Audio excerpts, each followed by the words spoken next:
Saturday special கொஞ்சம் புதுசாக வந்து ட்ரை பண்ண போகிறேன். வாழ்த்துக்கள்டா. 1 கப் உளுந்து, 3 கப் அரிசி. ஆனால் நார்மல் அரிசி கிடையாது, இது குள்ளக்கார அரிசிங்க. செல்லத்துக்கு ஒண்ணுமே தெரியல, கத்து தர்றேன். 3 மணி நேரம் ஊற வச்சதுக்கப்புறம் அரைச்சிட்டு நல்லா ஃபெர்மனண்ட் ஆனதுக்கப்புறம் கரண்ட்டு போகிறக்குள்ள மாட்டடா. அடடா.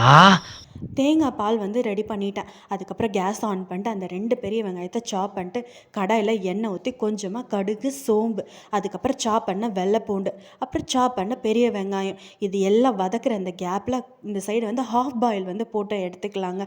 கொஞ்சம் பெப்பர் தூக்கல ஹாஃப் பாயில், ஏன்னா கரண்ட்டு போகிறதுக்குள்ளே நான் செய்யணும். இனிமே உனக்கு இருட்டுதான்டா. ஃபோன் வேறு வந்து சார்ஜ் இல்லையா, ஸோ இந்த டிஷ்ஷை வந்து என்னால் வீடியோ கவர் பண்ண முடியல.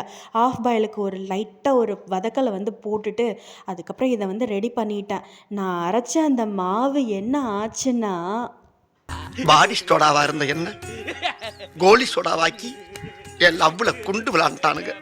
எல்லாம் சரியாக தான் இருந்துச்சு. ஆனால் ஆப்பக்கல்லில் தாங்க மாவு வரவே இல்லை, வேகவே இல்லை. மாவு கருகுது, ஆனால் எடுக்கவே வரல.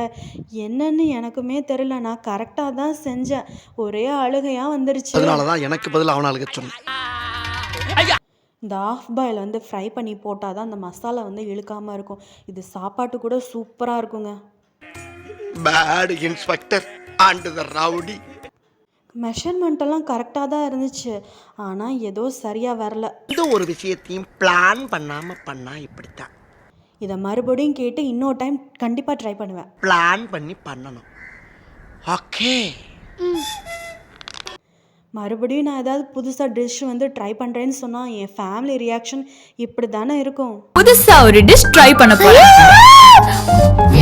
ஸோ இந்த வீடியோ பிடிச்சா லைக் பண்ணுங்கள், ஷேர் பண்ணுங்கள், சேனலை சப்ஸ்கிரைப் பண்ணுங்கள். பாய். ஆம்லெட், மிளகு தொக்கு, ஆப்பம், தேங்காய் பால். பாய்.